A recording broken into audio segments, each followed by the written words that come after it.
Good evening. We'll be continuing with our hearings. First guest, Public Works. John, do you want to begin?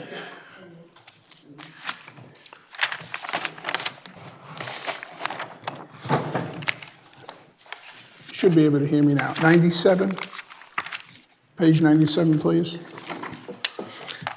96, 97, yeah. Okay, that is the summary page for Department of Public Works.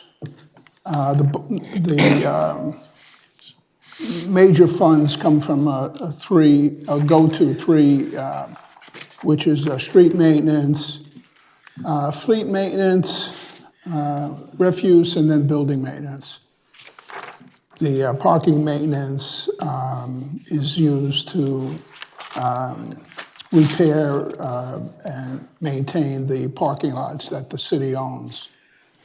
There have been no increases in personnel. We have, at this point, per our chart in the front, retained the equipment mechanic for the fleet maintenance.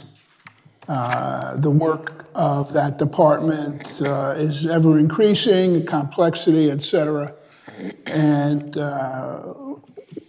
that was a ARPA position, which will be phased out as far as the funding for it, but the general fund then will take over for that.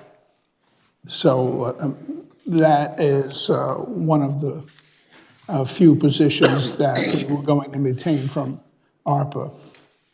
You'll note that we're starting to guess a little bit on snow removal. We've had 2 historically low years in a row. I guess we need a few more to see if it's an anomaly or we're going to have less snow.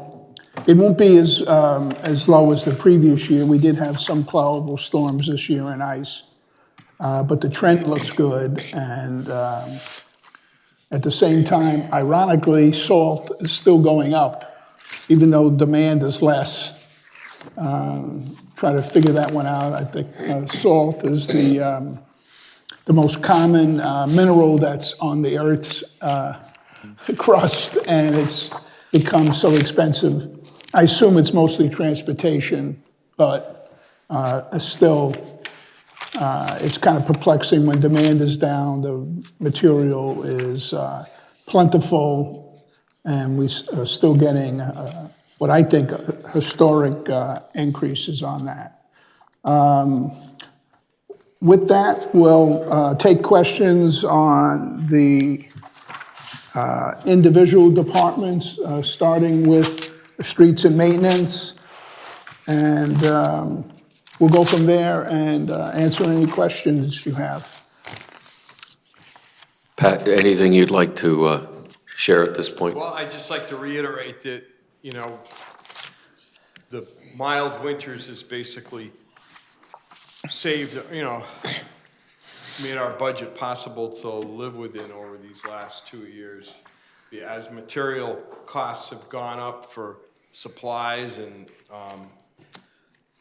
not just, you know, building materials have gone up. So because of the mild winters, I've been able to transfer some money out of overtime costs to help cover the material shortages. So as long as, you know, we're banking on mild winters. If we had a significant winter, you know, this budget would be very difficult to live within. So you're saying we should be rooting for global warming? Is that it? Not exactly. Mild winters. Okay. I wouldn't want to say global warming because then we get the floods like we got in That's January. True. Members, questions on this part? I have a serious question, though, Go ahead. actually. Yeah. How are you doing with, it's not specific to that subject, but in general, how are you doing with employee retention? Actually, we're doing pretty good in most of the areas. We went through a good number of janitors last year. Laborers, we've done well with retention there. We had 2 years ago, we lost a few to Norwich Public Utilities who Yeah, paid. that's really what I was referring to be honest Yeah, with you, yeah. the last year and a half or so, that hasn't been as big of an issue, but, because they've, actually, I guess with their own policies, they've gone toward more, trying to get people that had more utility experience. But, so other than that, being, robbed a couple of years ago from a good number of people out of the streets division, we're doing right now, at the moment, we are fully staffed, essentially. Good. Tough to do. Pro Tem, please. Thank you. Pat, so you mentioned the mild winters, but that you were able to transfer money out of your overtime account because you didn't have to use it, but you're still maintaining those numbers moving forward so that we're covered if we have. The overtime was have reduced slightly, I regular believe, winter. in the city manager's proposed budget, for streets division.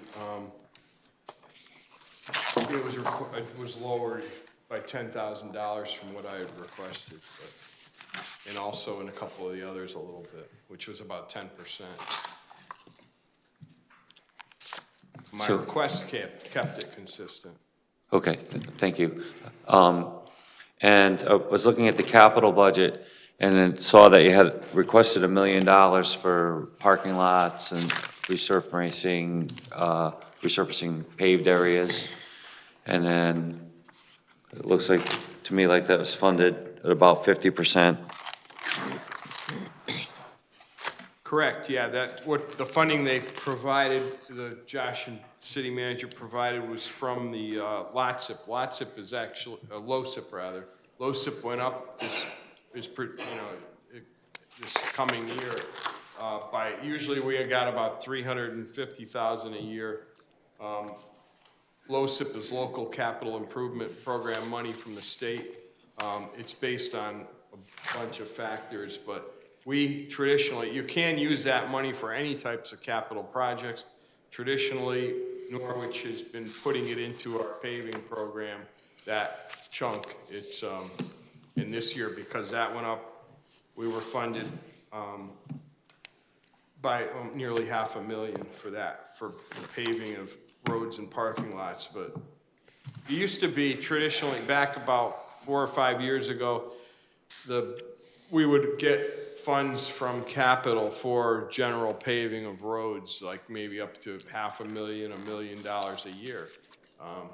But now we've gotten more dependent on our bond funds for that. So, we can, based on having the $6 million bond just get passed in November, we have sufficient, where there's no shortage of funds for road paving.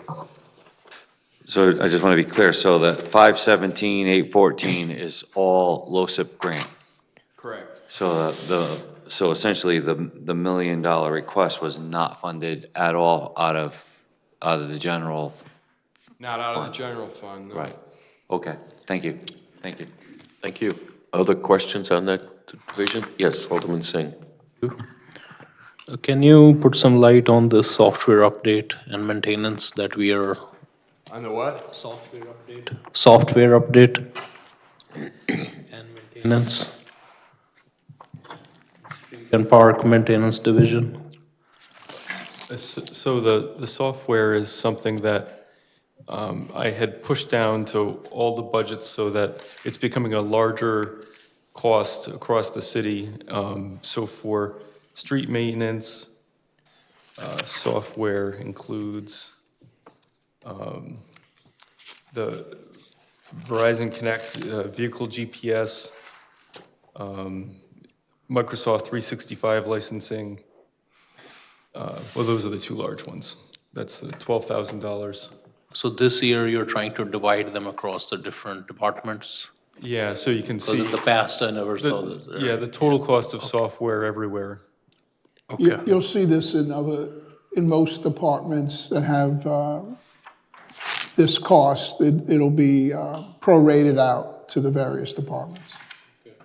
And second thing is we are cutting the budget into half for catch basin and pipe cleaning, but is that okay? Because seems like,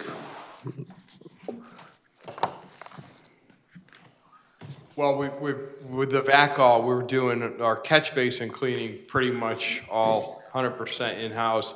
Some of the pipe, we were using that for more pipe. And this year, we'll probably be spending about 15,000 on pipe cleaning. We've gotten, it's just tough to say. 10 may not be quite enough, but we could also, if it was an emergency kind of thing, we could also tap into the other line item of emergency repairs to clean a pipe that would be problematic and causing, damage other places. all right, and just the last one, with all the rain that we got this year, almost 26, 27 inches, so some of these roads from the side, I think, have been like deteriorated to some extent. I'd see a lot of cones in, some of the sections. So that'll be part of the bond money that'll be used to do the roads, Well, or they'll be fixing them. That is just done out of our operational usually. I think we had some problems on Scotland Road in particular because the utility pole was driven through our pipe, so we had to plug the pipe temporarily. So that created some washouts along Scotland Road up there, and that's what that was from. And we're gonna repair that, the pole, we're repairing that like this week.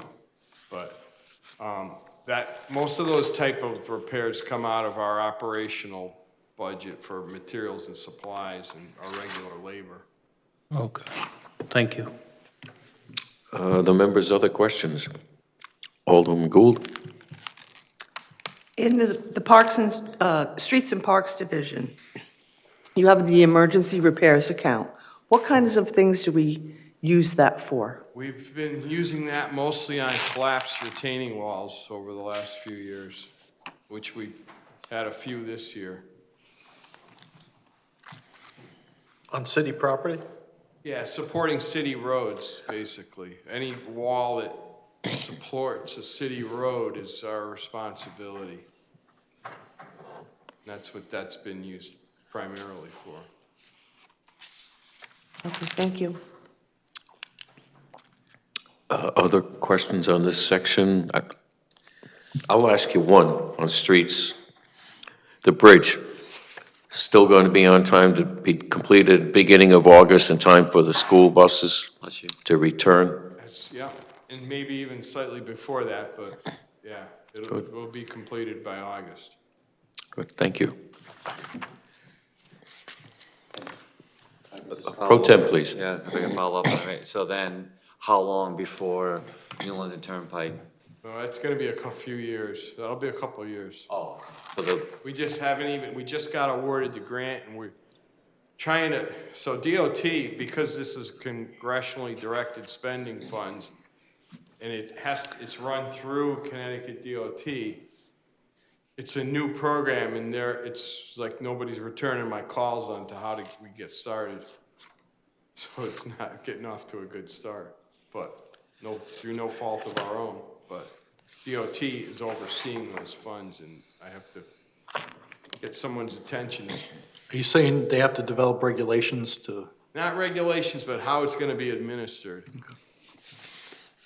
Like, I would assume it's gonna be administered very similar to the federal local bridge fund monies, but that would be too simplistic. Alderwoman Hayes?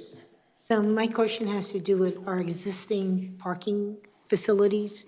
Do you have any concerns with the current ones who are operating? And then the second part to that is, since some of them are going to be utilized as part of rental properties as they come on board downtown, projecting in the future, any concerns you may have? We just hired a consultant to do a study on the Market Street one, and then they're gonna follow that up with the Main Street garage. as far as, you know, an assessment and then design of improvements. Okay. Because, yeah, that is a concern. The structures are they're showing their age. And they're not new. They're 30-plus years old.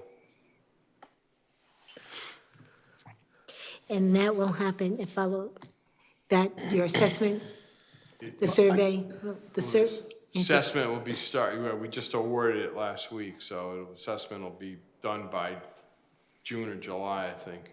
of this year? Yes.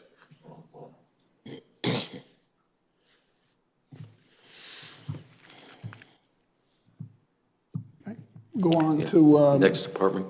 engineering administrative. This is where all the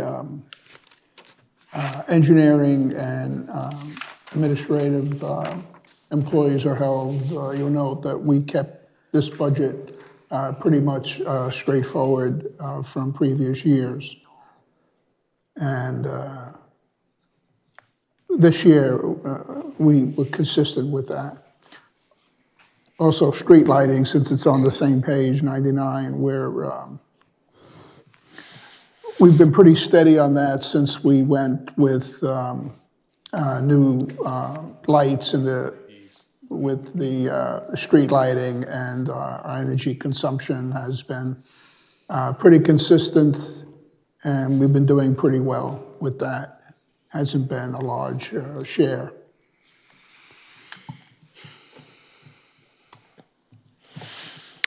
Members, any questions in this section? Alderwoman Gould. Citywide, how are we doing with the recycling? Fair? Good? Great? Fair to good. Depending on the areas, I mean, certain, you know, there's certain areas that are tougher than others, but with our, you know, environmental compliance person, she's, you know, boots on the ground kind of thing, trying, you know, getting things improved and holding our contract operator accountable too.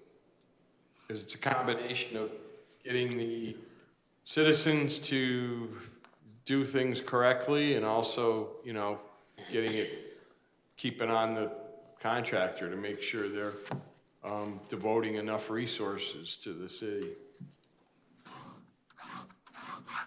Okay, thank you. Thank you. Other questions at this point? Okay, next is fleet maintenance. As I said in the introduction, this contains one additional position that we've held on to through ARP. And we found that with that additional position, we're able to keep up better. I wouldn't say we can keep up totally. We probably could use another one if we had a budget that could support it. But at this point, the table of organization is pretty well founded on this.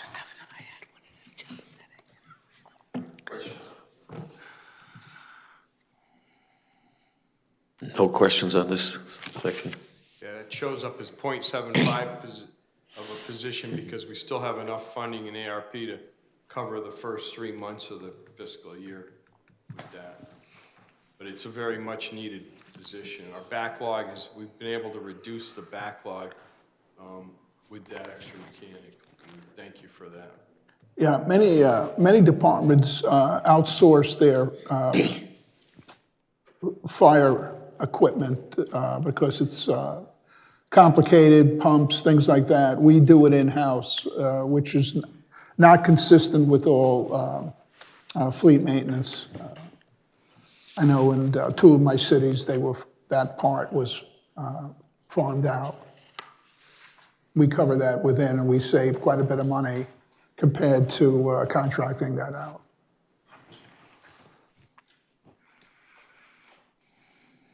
Okay. Next is, and I didn't point this out before, refuse and recycling. We have a substantial increase over last year's budget on this, and that's because the tipping fee went up this year by 11%. And it's, we're going to be having issues with that tipping fee over, The next 7, plus years. I mean, so our tipping fee is subsidized greatly by SCARA. We're paying, the SCARA member towns are paying much less at the incinerators than the rest of the state of Connecticut. We have a really good deal with Lisbon, but we have 7 years left on our contract with Lisbon. So we're trying to SCARA, as the philosophy is to increase the rates closer to market value so that there won't be a cliff 7 years from now when we're having to renegotiate that with the current incinerator situation in the state is like terrible. More than 50% of it, since they shut Mira in Hartford down, 50% of the state's trash is getting trucked out the landfills, many miles, many states away. And that's just gonna get worse so solid waste disposal is gonna be something that's gonna be increasing in costs in the coming years. at this point, ironically, there hasn't been a lot of implementation of any kind of new plans on how to, we're in a stopgap situation with shipping so far we ship to Midwest, all the way to upstate New York, et cetera. And the average tipping fees in that region are probably $20 or more than ours. $30 more. Even 30. Now I'm losing track at that, but you can imagine if you have substantial tonnage, how much different that is. 50% or 40% more than we're paying at this point. So we're going to get some dose of reality over the next 7 years, but I still think it'll be more competitive than what the other regions are paying. Was it like $1.20 a ton plus shipping, or? That's what most of the states pay, and we're paying like 66, it's going, 66 is going. Okay. Yeah, and I don't, unless I'm missing it, I don't see a lot of long-range plans for No, the state's bringing it not back. doing anything to solve it. They're At just all. trying to let the market just solve itself. But Yeah, there really but- needs to be more incinerators built. But citing one of those is not easy. Yeah, I mean, they could have cited one in Hartford because they already had it, but they chose to close that and not continue it. So it's, we're fortunate. We have two plants within 5 miles of each other, and it helps what we're doing. We used to, like 20 years ago, we were leading the way the other way. We were higher than mid-Connecticut, and now it's totally turned around, so. But I'll tell you. So that's a significant increase. That's, as Pat said, it's about 11%, and it's going to continue to go up, unfortunately. It's a little over, And there's not much we can do you can't really do anything. no, I mean, we have to, still a good deal prospectively, but not for us when we start at such a low base. Pat, can you speak to the life expectancy of these two plants? What do? They have times when they shut down, shift overs for upgrades. I mean, do you get to see that schedule? I don't see that. No, that's kind of proprietary, I think, actually. But the one in Lisbon is the newest plant, like the newest generation in the state. That one probably has a pretty good life left to it. And it actually there's area that was set aside where they could expand that, but so far, they judge that that's not a profitable proposition because it's so expensive to build. As the disposal cost gets higher and higher, it will become more likely that they try to get that, expand that one. The one in, down in Preston is aging, but it's, it's still in good condition. It's hard to say exactly what the life expectancy is with refurbishments and everything, but it's probably 20 years, Yeah. at least more. It depends on the maintenance, which is pretty solid on both of the sites. Thank you. Okay, we'll move on to, you got anything? Oh, I'm sorry.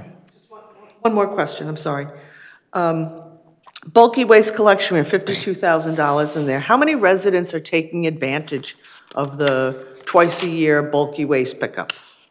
I don't know exactly how many, but quite a few. I mean, there's a lot because Willimantic Waste, has trouble scheduling them all, especially like during the busy times of the year.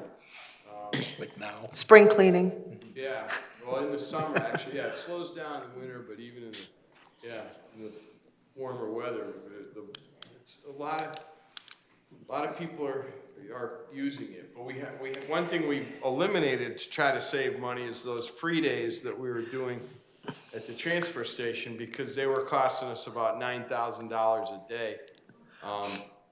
So I pretty much stopped that like 2 years ago, and that's helped keep those numbers down. And people, the legitimate residents that are not, because I was getting reports that there was some, less than, who knows who was bringing, stuff to those free days. But, in order to get your bulky waste picked up at your house, there's no question you have to be in a residential situation that participates with the city trash collection. So, but that is fairly well used. Okay, thank you.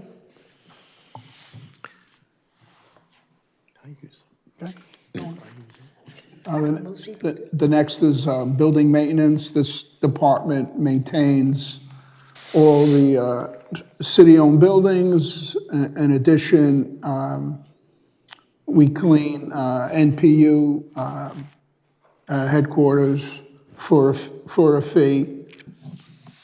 We do not clean any Board of Ed facility at this time. So it's all municipal buildings, NPU, not the library, and not Board of Education.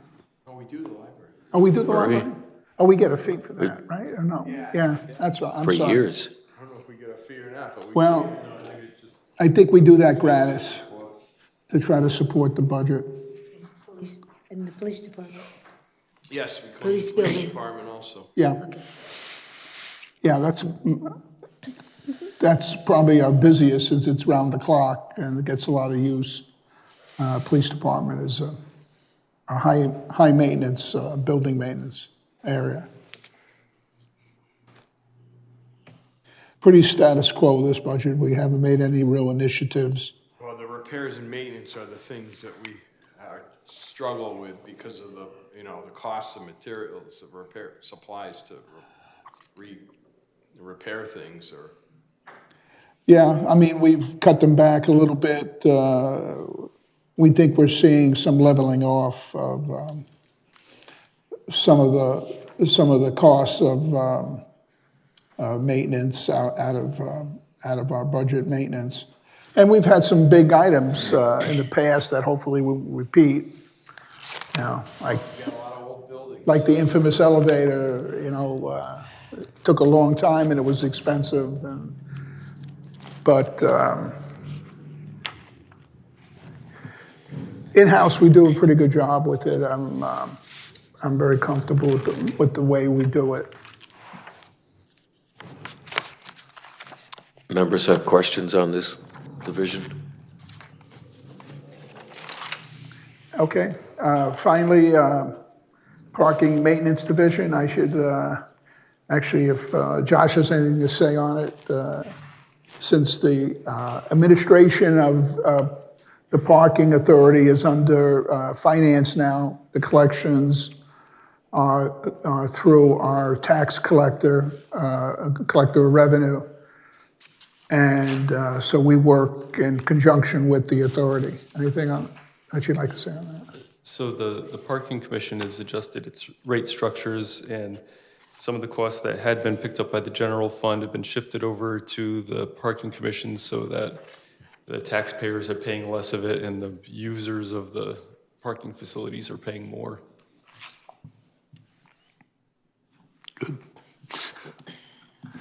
I mean, we have some long-term issues that we're doing maintenance on the garages, but as you probably know, some of the garages are reaching their useful life and are going to take major repairs at some point. We really haven't delved into it, like done engineering studies per se or anything, but yeah. Yeah, we're going to start doing that, so we're proactive, so one day it doesn't crack, and then we've got to close it down. So we're trying to do that up front, but those, most likely, those will be bondable. I don't think, if you're going to make major renovations, improvements, that we're talking significantly over 500,000. We're not talking about, we're talking about new concrete, rebar, things like that, potentially at some point. And then if we want to do more cosmetic stuff like better lighting, that type of things. And then the elevators, we replaced one last year or the year before. They kind of meld into each other. So there's nothing in here at this point for long-term maintenance. So it's kind of a warning flag I'm putting up there that we're going to have to take a look at that and be proactive on it before, we have something that we can't control and we really get into a situation, especially since the downtown is getting more individuals that can use parking. We have 2 apartment projects with about 60 residents, and then there's a few with the YMCA and other parking and things. So I think it's key to have, for downtown to be successful, is have enough accessible parking at a reasonable rate.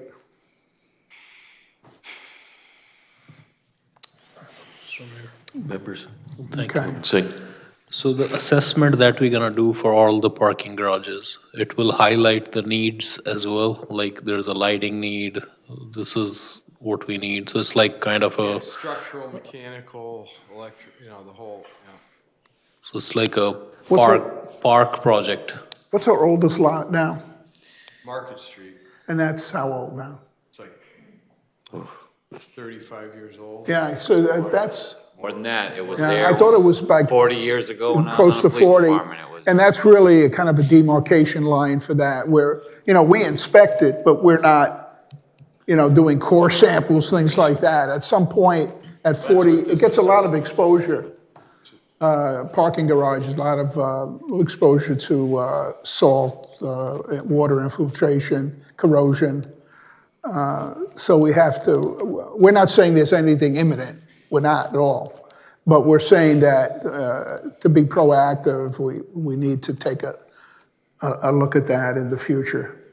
And all the small stuff like signage, this, that's coming from the public works budget, not from the parking commission. That's, yeah, well, it's split now, because these are relatively minor maintenance, plowing, some paving if you need it, things like that, repair.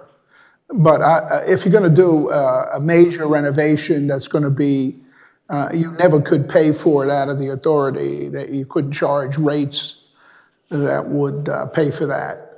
So we would have to be subsidized by the general fund at that point. Okay. Thank you. Thank you. Other questions this time? Okay, Next is human, Add one thing? yeah, of course. Just another thing, when you speak of the things that we might need to be bonding in the future fairly soon, would be the roof at the Public Works Yeah, garage. he's been talking about that for a couple of years, and I've kind of, Most, not especially in kind the of, last year. I haven't ignored it, but I put it off That's a little one bit. thing that, it's like, it's a very large building, and it's it's beyond its life. And so we're gonna need, and it's got 2 layers of roofing already, so we can't add to it. So it's gonna be an expensive roof. It's gonna be $1 million to do that roof. Yeah, it's a big roof. So that's another thing that is on the radar that I just wanted to throw out there. I would think that when we're ready to do another road bond, that we probably will broaden the road bond out to include maybe parking issues and the roof.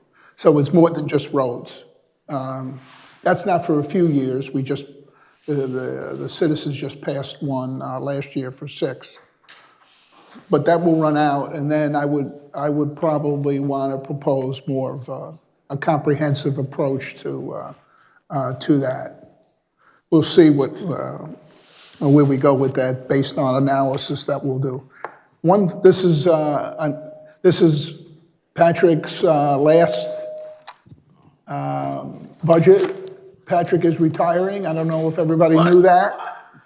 Retired. He's retiring during the summer. I accepted his resignation reluctantly. Require council approval? Excuse me? Does it require council approval? No. Yeah, you can deny it, then maybe that would help me. Who votes right now? Yeah, he bought a nice 6. trailer, and he's got a truck to do it, and he's been trying that out for a couple of years, so I knew my time with him was limited, but he's done a terrific job.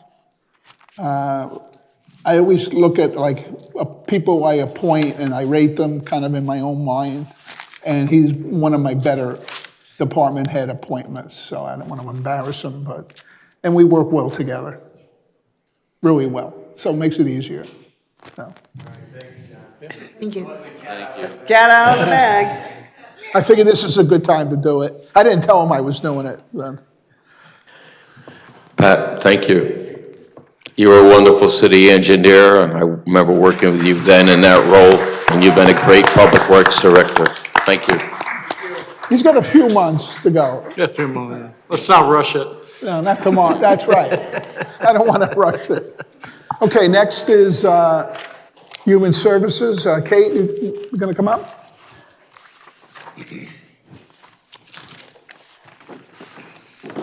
Kate, were you doing the budget last year? Okay, so this is your second year. I wasn't sure when. You're over, your 1-year anniversary was when? Yeah, it was, well, I'm about a year and a half in now. Yeah, good. Time flies. So I'll let Kate, it's page 102.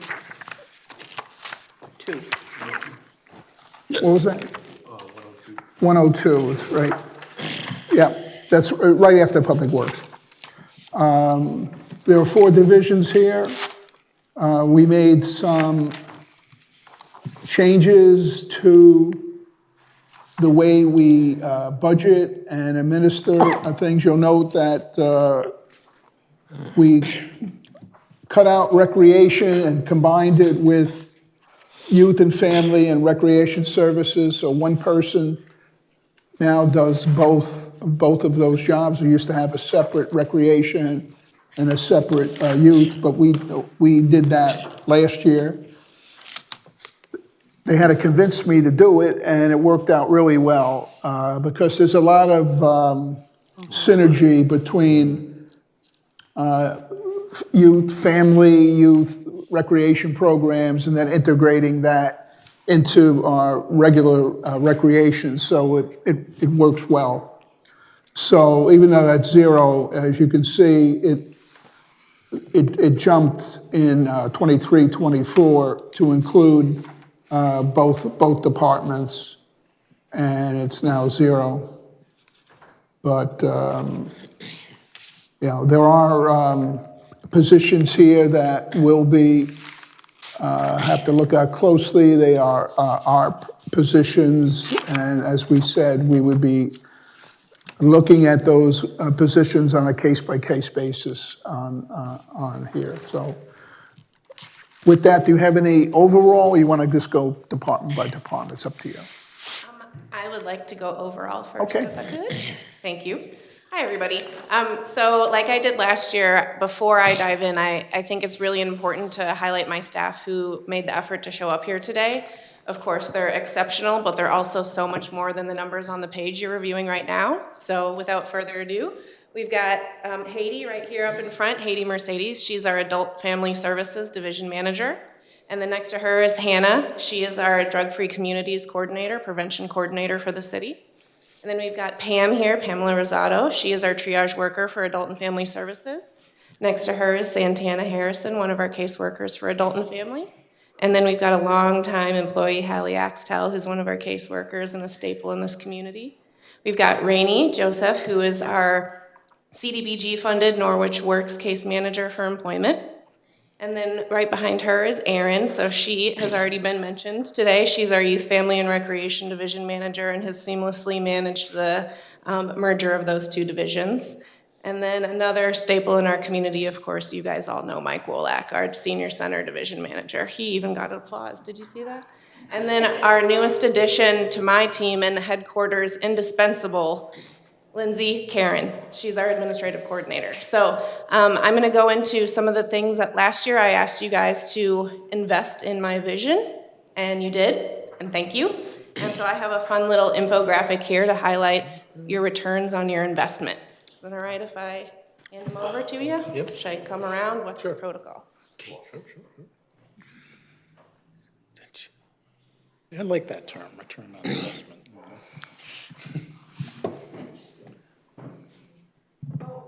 Yeah. That is not part of the team, but we can highlight her too. Andrea? Andrea, so she's not a part of our team. She's a dispatcher for the city though as well, so a valuable member of the city team, showing support for our department, highlighting interdepartmental collaboration and all of that. Thanks, Sheila. Can you put one on the MASH list? I had to look at the agenda to see if public safety was on tonight. No, Is that the thing you sent me the other day with the yeah, circle? do you want another copy here, Yeah, if you guys? got I it. have one for each of you. You got one for Josh? Great. Yeah, this, I've read this, yeah. Yes, thanks. So Pat, right before this, Pat McLaughlin told me that there's some basketball game tonight, so I will be quick. But in terms of the 5 categories of key returns, right? We have financials. I'll go through that in a minute. Physical transformation, our reach is expanded. We have a number of unfunded mandates that we support that I think is worth bringing to your attention because we do a lot for free. And then in terms of internal transformation, so these kind of highlight the things that you have invested in and the things I've been able to do because you trusted in my vision and my team. So in terms of financials, you can see our ask this year is around $2.4 million. That will cost each Norwich resident about $60 a year. And the return on that investment is huge.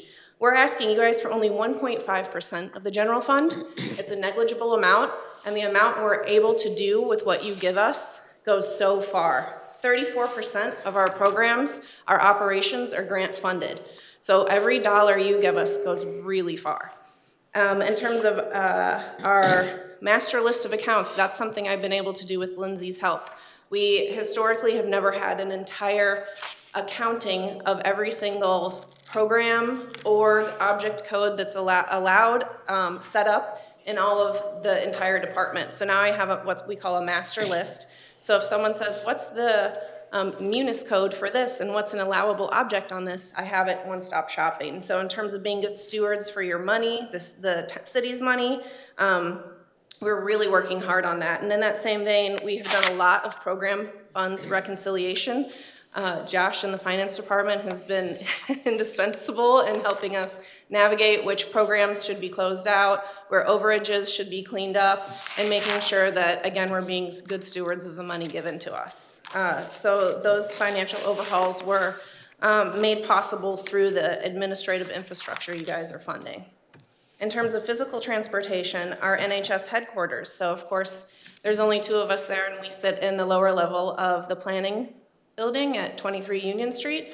please come and visit us. We always have tea and cookies and encourage people to come to the Zen Den if you need a moment. We've, of course, got the pickleball courts set up at the senior center. Those are a huge hit, and I'll touch on how popular that is in just a moment. We've also, of course, worked with Pat on the Master Parks Plan. We've already started executing some of the features of the Master Parks Plan, and we'll continue to work with him to go through the phases as outlined in a presentation you guys saw earlier this year. In terms of the senior center, goodness, we've been busy. So not only did they get pickleball courts, but we got funding from the state for a new patio. So they're gonna have a new patio out there, program space, a screened-in gazebo so that they can, play cards, eat lunches out there, and actually better utilize that outdoor program space. We also have a CDBG-funded clinic remodel that happened, and we're, of course, funding Nurse Barbara from Hartford Healthcare. So the clinic utilization is through the roof, and she's already seen probably about 200 clients, I think is fair to say, in just the 2 months that she's been up and running in the senior center. So her impact is profound. We also are, of course, redoing the restrooms in the senior center to be updated with ADA compliance. In our youth, family, and recreation, we have a dedicated therapy office, which is something that hadn't happened before. There were pass-through offices, there were room rental spaces, and now because of, again, your support, we've been able to set up a dedicated therapy room for clinical care. And in that same vein, we now have a conference room set up there. It used to be storage. We used capital money to update that conference room, and that's going to be available department-wide. Erin's a notoriously good sharer, and she's going to share with the rest of the department. So we have a smart board up there, and we're really making sure to have up-to-speed space for the department to be represented, and also work on intra-departmental projects. So in terms of reach, you can see the numbers don't lie. We've pretty much quadrupled the amount of participants we've had over the past year in our youth, family, recreation programming. That's due to, of course, the merger, breaking down those silos, and good, hefty help with ARPA money. But I don't want ARPA to get too much credit because it absolutely is because of the administration of the programs and our program coordinators and youth and family and recreation coordinators, prevention coordinator, assistant program coordinator that make all that happen.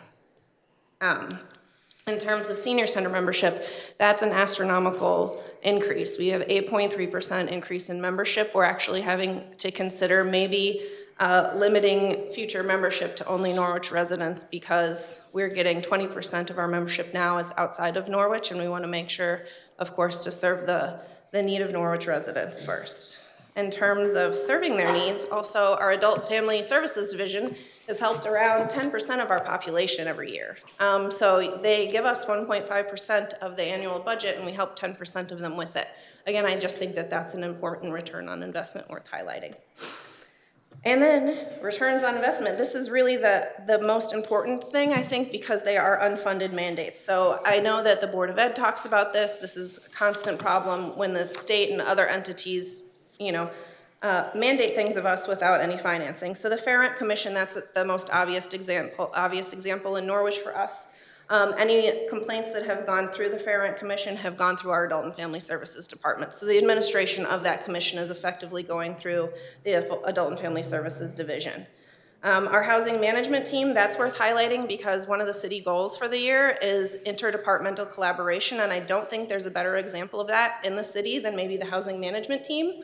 Of course, I'm biased, but we work with, of course, Deanna's department. We have the building officials there. We have fire marshals there. NPU participates. Corporate counsel participates. And Haiti and Lindsay run it for my department. And we focus on condemnations. We focus on cracking down on slumlords. And we work on trying to keep people housed so that we don't have to do condemnation relocation, which is another unfunded mandate that my office handles. We have to literally stop what we're doing if a condemnation comes down the pike to make accommodations for people to ensure that they're not unhoused overnight. In terms of other state mandates, we've got the Connecticut Renters Rebate Program that goes through the State Department of Social Services. That's something we get no overhead funding for, and we service over 1,200 to 1,500 residents out of my Adult and Family Services Division. We have a matching payment program right now that's ARPA funded through NPU, And while NPU works with another local social services organization to actually pay to have someone housed there on site, we do not have that luxury. And so we manage our matching payment program with NPU to keep clients' lights on at no cost to them. We also have our emergency food and shelter program that's funded through the United Way. That's something that helps people with shelter diversion to make sure that they don't experience homelessness, and that's something else we get no overhead for as administrators of those funds. We have the community care team. That's something that Haiti runs as the head of the Adult and Family Division. That's our collaborative case management with different social services providers that work with people experiencing homelessness. So as you know, we had about 60 people on our outside list over this winter, and all of those people are collaboratively case managed by Haiti and the community care team. And then the opioid task force, that's the other thing. While we do have opioid settlement funds, we're not taking any of those funds to pay for any of the work that we do for the opioid task force. We're having that money allocated to our prevention coordinator, to direct services to clients, to recovery coaches, to get people to medical rides. So that's something, the work we do for that in terms of mapping all of the overdoses, in terms of coordinating response services, teams, anything related to the opioid response, and also mitigation of comorbidities like having Narcan boxes up at the fire stations. That's something else the task force did. And that was through a collaboration with our Uncas Health District and Ledge Light Health District. So there's a lot we do for no money. The final thing I want to touch on is internal transformation. So you can see a lot of our swag out here. We have new, we have a new logo, we have new branding. One of my passion projects in grad school was to create social engagement initiatives, and my research on that is published. So the things we do are calculated and data-based in terms of the branding strategy we've developed.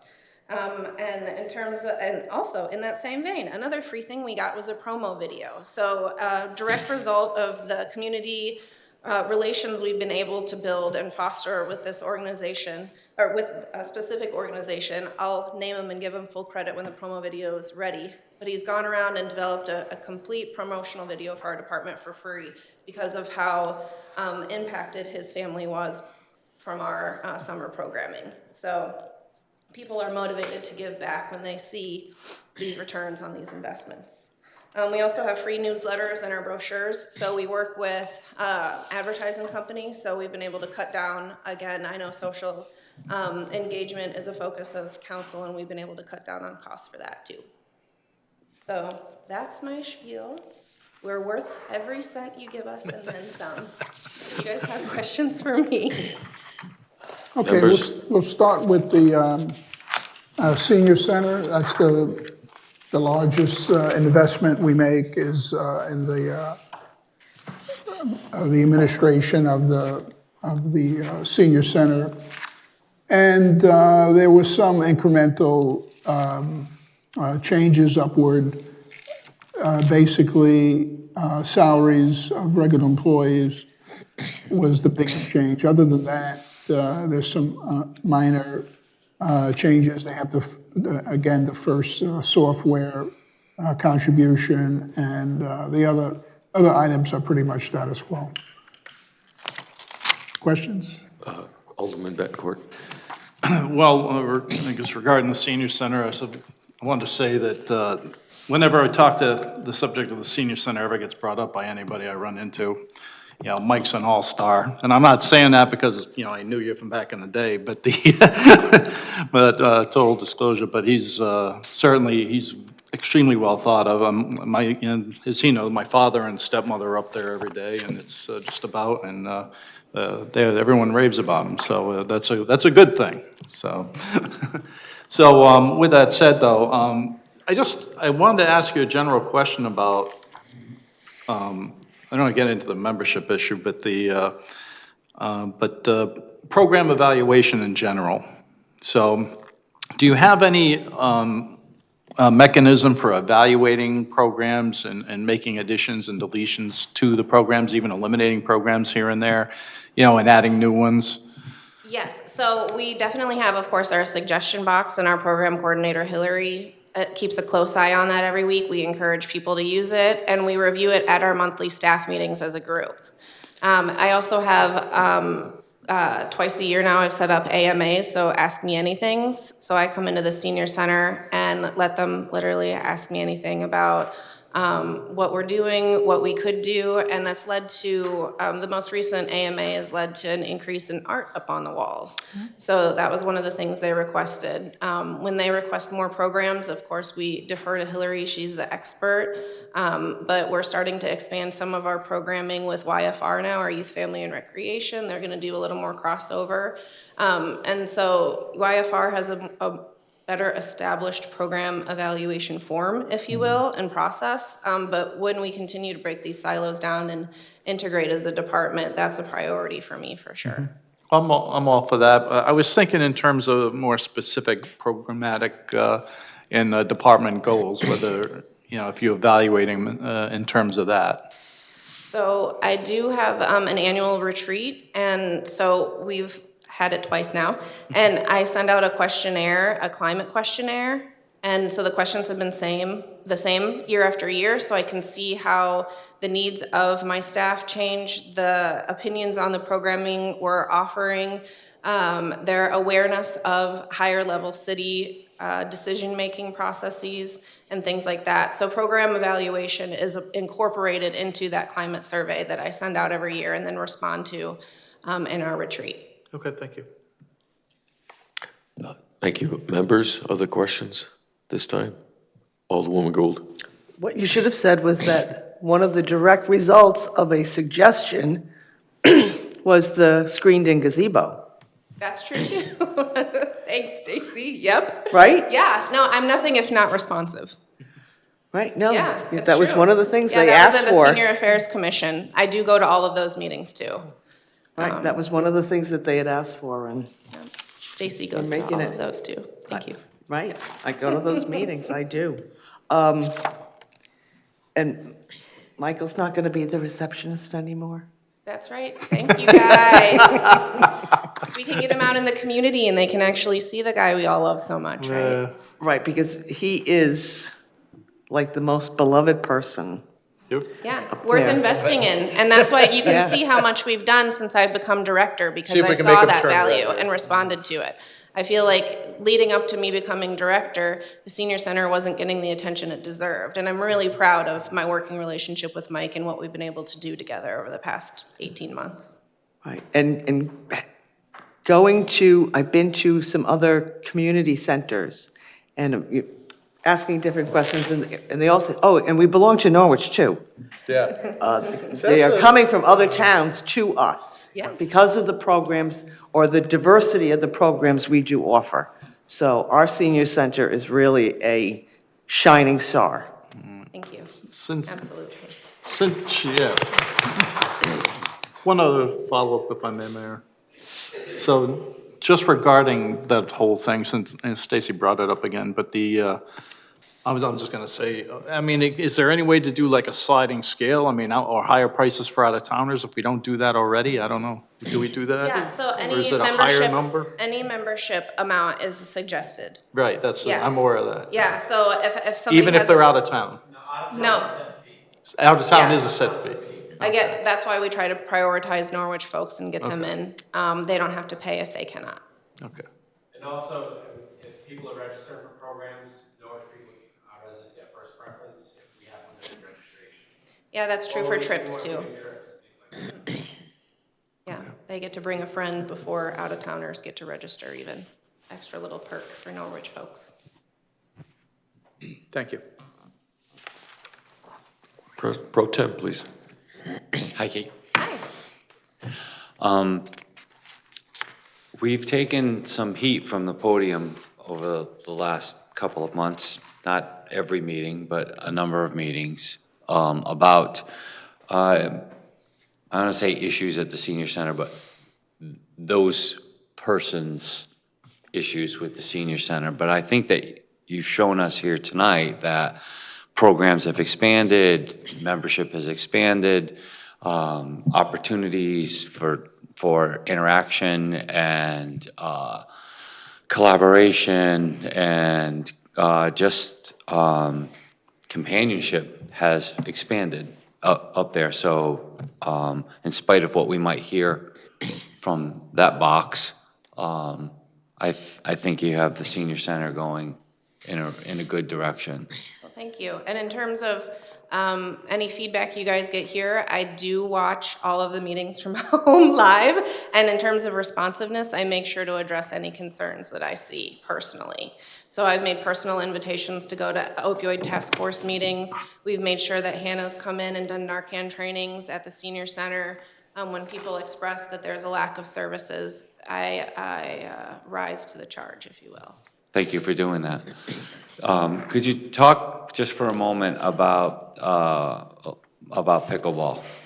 I'll do my best. John may know more than me. He's seen all the specials, but okay, we'll try. Go ahead.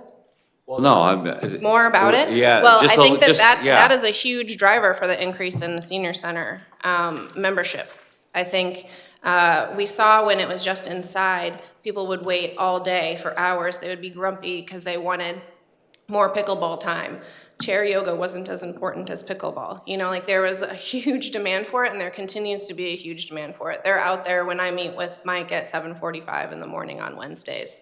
So I think it's really gone well. We're gonna meet with some landscapers to see about adding some flowers around there, beautifying it a little bit, and that will also help with some feedback we've heard. The balls go out from under the fence, drive people crazy. So again, you know, being responsive to that, but it's been really well accepted, received, and utilized. And we have some excited pickleball groups that say we don't have enough pickleball courts to actually host tournaments. So that's something to think about in the future. If we popped another couple up there, we could use that as maybe some source of income to host tournaments. And beyond the seniors who may be using the pickleball courts, are you seeing other segments of the community using the pickleball court? Because we didn't just build it for the senior center, right? We built it for the whole community. Yeah, and we have programs available through our youth, family, and recreation book, which are just outside the doors. You can grab them on your way out. And there's pickleball classes and programming available in that too. Thank you. Thank you. Thank you. The members?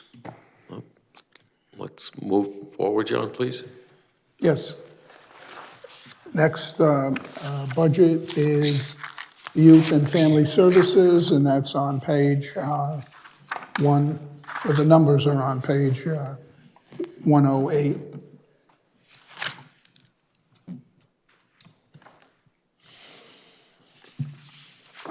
Take any questions? A lot of this, as you can see, is when we developed the consolidation. That's why a lot of the numbers to the left of 23, 24 are 0, because they were fed in from the recreation budget, which is below and now zeros. So the zeros there went up on top.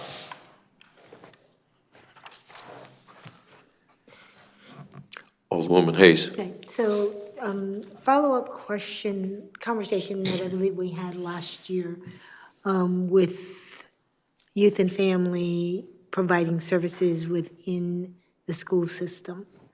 Are we continuing that this year? And what's the impact that it's having?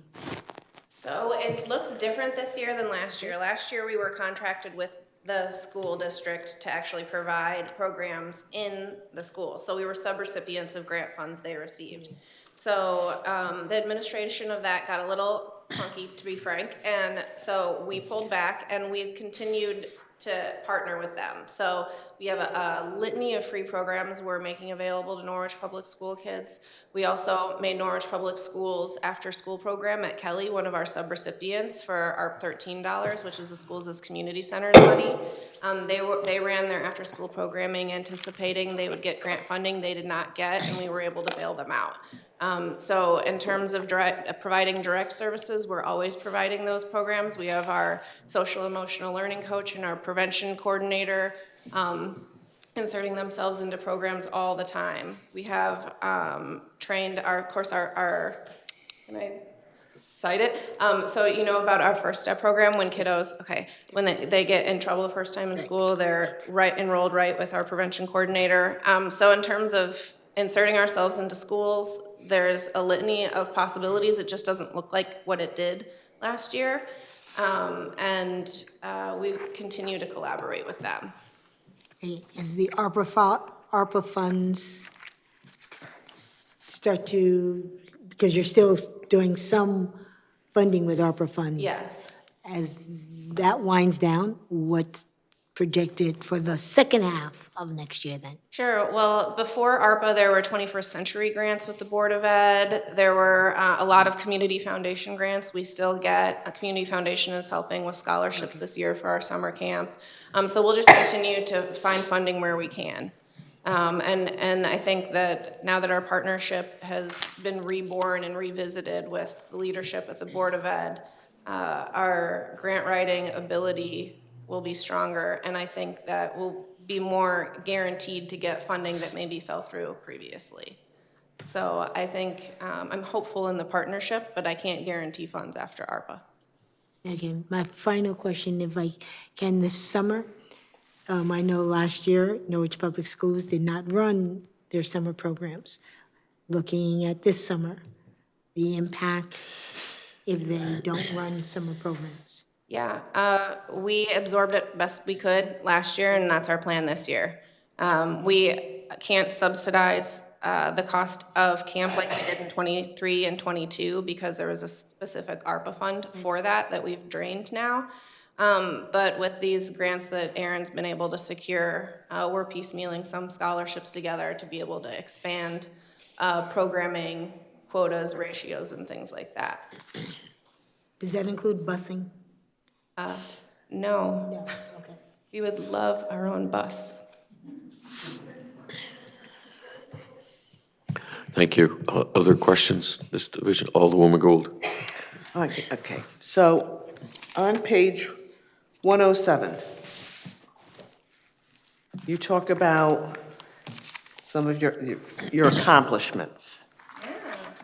Provide employment assessment, career counseling, employment and internship opportunities to at-risk in-school Norwich area youth through a partnership with the Eastern Connecticut Workforce Investment Board and EastCon.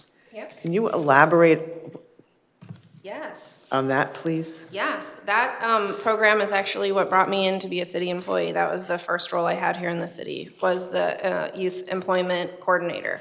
And so that is a partnership with EastCon. They're a subrecipient of Department of Labor funds. There's different foundation pots of money, DCF money, and juvenile justice money, also ADS level up money. So there's about 5 or 6 different pots of money depending on the funding year that all gets filtered through EastCon, and we create MOUs for each one of those strings of funding. So that position historically has been a full-time position funded piecemeal by all of these different grants that we get as a subrecipient from EastCon.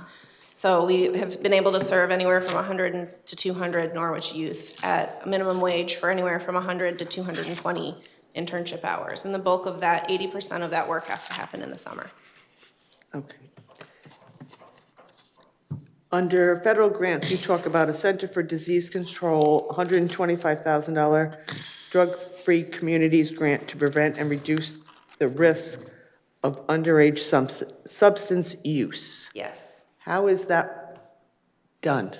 So that, there are a lot of ways. My goodness, Hannah could probably, well, you're actually going to see her on the 6th, and she's going to talk more about that. One of the things she did was help facilitate a survey of youth perceived risk and substance use for kiddos grades 6 through 12. So that'll be important data for you guys to see. And that data then pushes strategy, right? So we see what are the highest areas of need, and that's where the resources and expertise are kind of thrown for those situations. And I mentioned the First Step program already, so that's an intervention program, more reactionary maybe than prevention focused, but it's certainly preventing further substance use disorder symptoms. And we also, of course, have the Prevention Council, so she runs the Prevention Council, and that's a collaboration of different community partners who have a vested interest in preventing substance use. That prevention coordinator is also head of our prevention subcommittee on the opioid task force. So in terms of awareness campaigns, surveys, direct services to clients, resources for prevention in terms of lockboxes, liquor stickers, compliance checks with the police department. I know I'm forgetting stuff, but that was all I could remember right now. It's a lot. All right, and last one. Department of Labor Workforce Investment Board, funds to provide employment, internship, and career development opportunities for Norwich youth age 14 to 24. Yep. Where are we providing them? Are those employment opportunities just with the city, or do you have partners that We do you have partners. work About with? 70 partners regionally. So the unique aspect of this program is that it's not exclusive to Norwich residents. It's a regional program, so this youth employment program coordinator services from Colchester through Lisbon, Griswold, down all the way to Montville.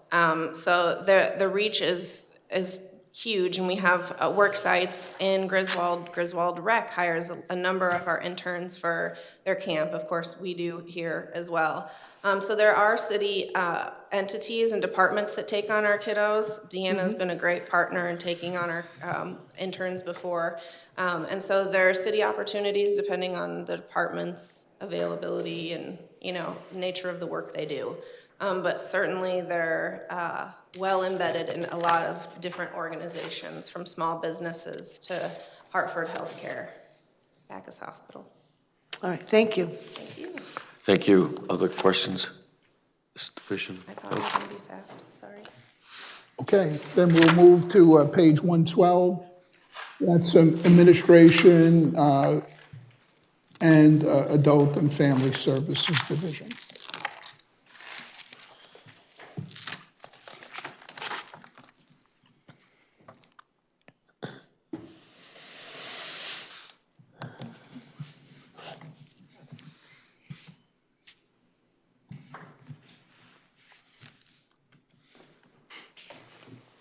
Anyone? Woman Gould? Okay, talk about increase work education and training dollars to assist our area's unskilled and/or underemployed labor force develop more job skills for sustainable employment, focusing on manufacturing, healthcare, and other growing fields. So are we helping them get jobs? We're helping them get trained for these specific jobs? What are we? Both and all of the above. So our Norwich Works case manager, Rainey, will do a comprehensive intake with them. So every client comes in and has to do a general intake application, and there's a section that's specific to employment. So based on their needs, she can do an assessment, see what they qualify for. If they qualify for CDBG funding, then they're limited right now in this program year to $1,800, which could fund a training program. They could get medical translation, community health worker training, something like that. They could get a phlebotomy training. So there's actual training they can do. There's also aid that can be provided to eliminate barriers to further employment. Or an increased household income. So sometimes that may look like a car repair. Sometimes that may look like bus tickets. It just really depends on the client, and that's why having a case manager do an individualized assessment for each of them is so important. Because sometimes it's as simple as systems navigation, and sometimes it's paying for an entire course. And as a follow-up, are we working with Electric Boat at all to, get people long-term, good-paying jobs with benefits? So that is really kind of EWIB's arena, but we are a partner with EWIB, and our employment specialist does go to the American Job Center job fairs. That's, of course, part of the manufacturing pipeline, of which Electric Boat is very heavily involved. So not directly.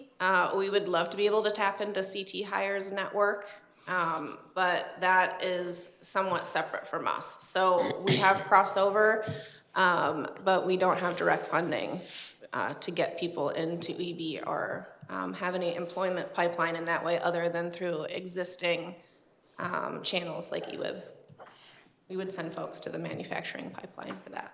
Okay, because I thought EB was actually doing training there if you are unskilled. Yeah, that's through the manufacturing pipeline, so that's funded through the Department of Labor program. Okay, And folks have to like enroll through a client relationship database called CT Hires to be able to track their progress, and they're typically case managed by someone that's maybe at the American Job Center or EWIB funded. okay, thank you. You're welcome. Thank you. Other questions, this division? All set? Okay, thank you. Well, thank you. I hope you guys enjoy your game. Oh, That's nice. Kate, as an aside, you know, when we did the disc golf, they said, oh, Norwich, you're crazy. What are you doing disc golf for? Nobody's going to play disc golf. Well, when we did the pickleball, that's all I heard was pickleball? Who plays pickleball? And we've got the hottest pickleball and the hottest disc golf courses this side of the river. That's right. Just need a little faith and a little money. All right, thank you guys. Talk about investment. Thank you. The next is page 72. It's planning and neighborhood services, and here comes Deanna.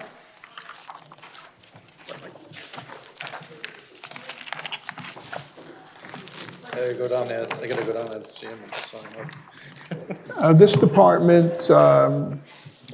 is on one page, but one page really doesn't do it justice for how many different areas the department is in, and Deanna particularly is a very important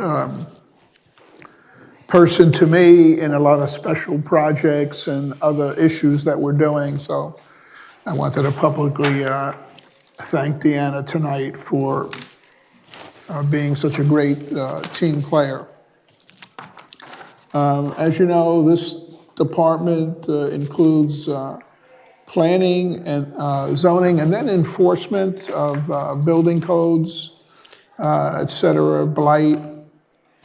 So at one end, it's very creative on planning, and the other side is having to consult and then ultimately enforce building codes with city residents, work closely with the fire marshal, et cetera, on that. So with that, we'll take any questions you might have, and we'll go from there.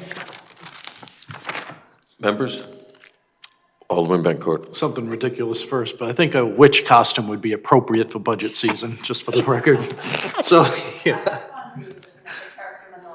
Yeah, I enjoy seeing that stuff, so, anyway, but seriously, your department has been, you know, since I've been back on the council in this brief amount of time, certainly been responsive to any questions brought up, usually by email or whatever, and I appreciate that, you and your staff, so. And I got something else to send your way too, I gotta talk to you about. And I think what John was saying, you know, you listen to someone like Kate's department that does all these different things, and we do all those different things, but they're not as engaging. It doesn't sound as exciting and cool for everybody, but behind the scenes, there's so much going on.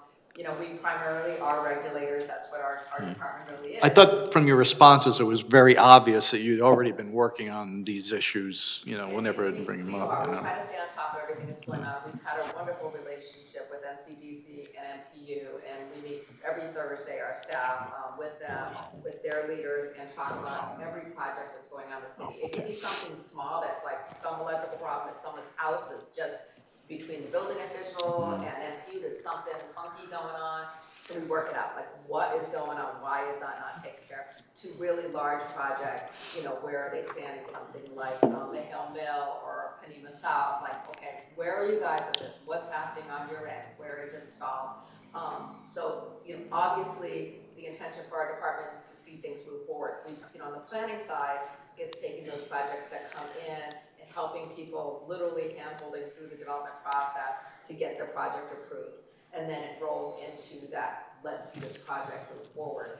That's sometimes that stumbling block, and that's the hardest part, is to get the developers from wanting their approvals and getting it to actually doing the work. So, and that's really the nitty gritty, and that's where the teeth is, and that's where we get the money, you know, for the city. That's where our fees come in. Those are the good work that we're doing. Right now, we have an excellent team. We get along really well. We're excellent together. There is a total of 10 of us, and that includes the ARPA-funded light system zoning officer.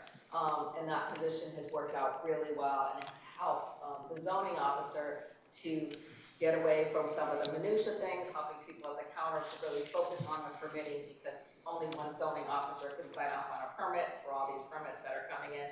So getting all the questions answered, the phones, and doing things has really helped having Denise there. And this particular person can go out in the field and do erosion and sediment control inspections, some of the easier inspections, check on that shed that's out there in the field. And then the flip side, the same thing with helping the Blight and Housing Code Enforcement Officer.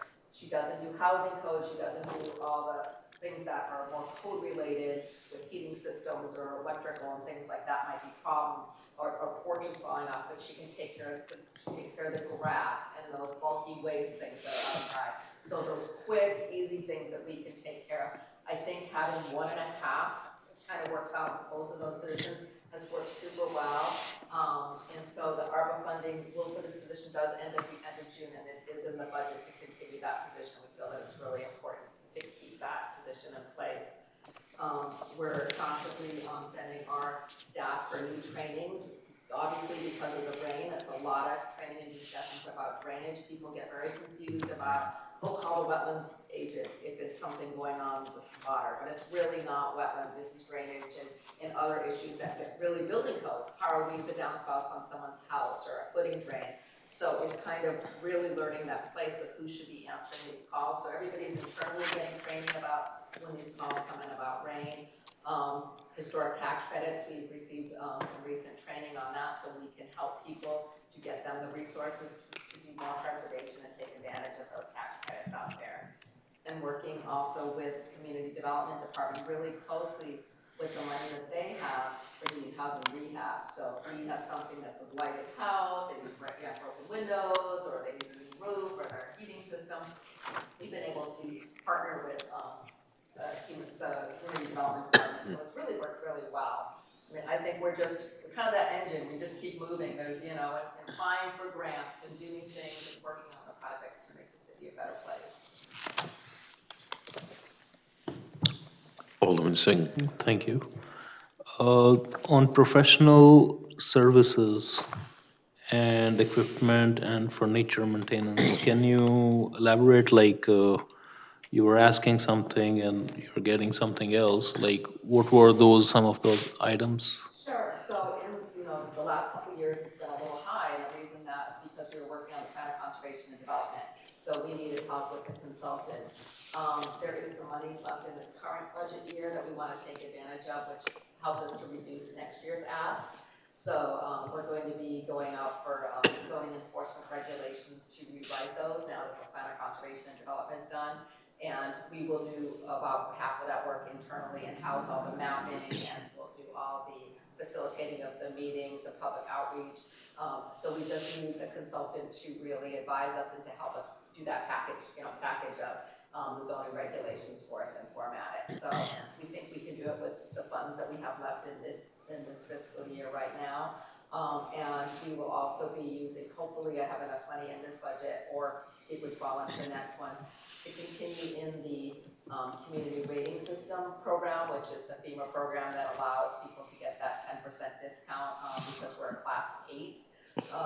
Every 5 years is a reevaluation of that. It's a pretty in-depth dive that they do on us. So we had consultant services to do it 5 years ago, and every year since then we've been able to do it in-house, but that 5-year thing is the biggie. So I expect a few $1,000s to get a consultant on board that worked on it last time, probably $3,000 to $5,000, and hopefully I can get that RFQ out before this end of this current fiscal year. So I'm trying to use the money that I have available before asking for additionals. On Okay with that reduction.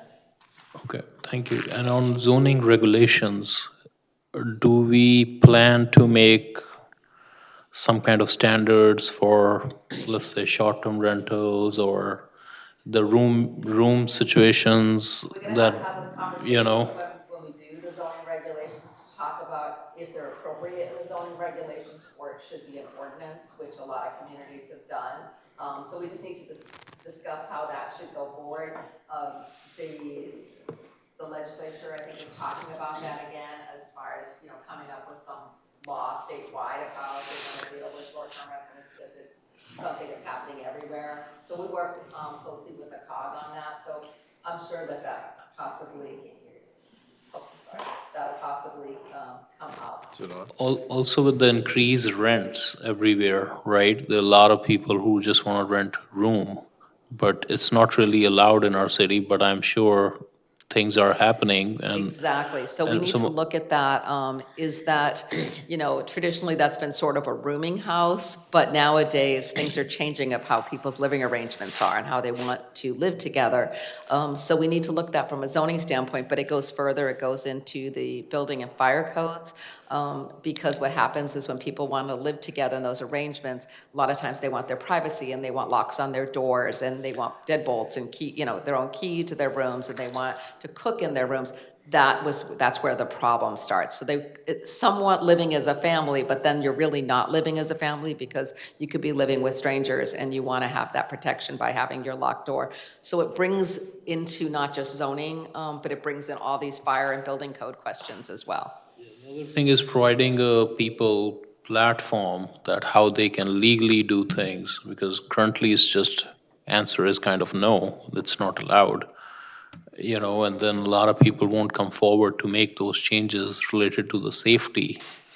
But if there's a way out of this, then people might just say, all right, let's just go by the books and do the safety things at least. And we need to look at that, because like I said, the demographics are changing, the dynamics, income's changing, and people are looking for ways that they can afford to live. So, yeah, we need to look at all that, but then again, we also need to protect some neighborhoods of, you know, wanting to have every house turn into this, because where is the parking for the people that are living there? How is the impact? So you need to kind of balance those needs for housing. We've been really lucky in our community that a lot of new housing is being proposed and built, if you think about it, over the last couple of years. I mean, 7791, just off the top of my head, that was 42 units, 50 some odd units over in the Thermos factory area, in the Thermos area.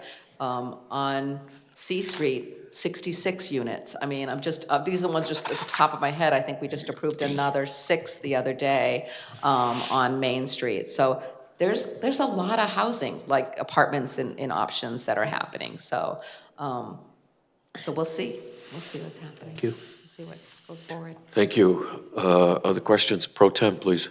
Hey, Deanna, good to see you. Obviously, the workload in your office has skyrocketed, it's fair, right? Can you talk about the revenue that has brought in? Sure, I haven't actually have that right in front of me, so maybe Josh can talk about that, but I believe that it's been significant. Obviously, we waived some building permit fees, you know that. We are waiting for the fee for Panema, for the South Mill. That was negotiated with the council, I think, of 100,000. They have yet to pay that, so they're just doing some little stuff, but we're waiting for that fee to come in.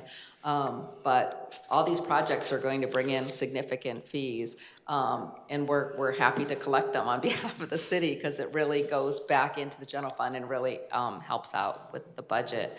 And that's another reason I feel fair asking you to keep the number of staff that I have, because we do generate money and we do provide a service to everyone that calls and comes in. And so everyone, it's a heavy lift, and everyone's doing their job in there. But as far as the income, do you want to talk about that? Sure. This is coming through? Yep. So last year was a very high year for building permits. We took in $1.1 million for building permit revenue. And before that, it was $850,000, and I put in a projection of $958,000 for next year. So a pretty significant source of revenue still. Yeah, I just feel that it was important to point out that you do provide, your department does provide a service to the residents, but it is also a revenue-generating department. Thank you. And we have excellent officials, and I just want to, pat ourselves on the back and pat you on the back for allowing us to do it, is to go through that, being able to train our own officials, and be able to bring them up from building, we hired them not as building officials, at a lower level, and brought them we hired a consultant building official to train them so they could take the exams and become assistant building officials. It has been so worthwhile and excellent, and they have a 2-year agreement that they have to stay after they pass the exam. But if you speak with them, they're not here, but they love their jobs and they love working in the team atmosphere that we have. So, some places you worry someone gets trained and they leave. I don't have that concern with them. And other communities are trying to replicate what we did here in Norwich, because we're having such a difficult time finding people to do these jobs, and they're excellent at it. So I'm really proud of our officials. This is, the state just stopped running the classes. Is there any prediction on when that's going to resume? I have not heard that there is any classes upcoming, so, and that's, again, why I'm hearing other communities doing what we did, so.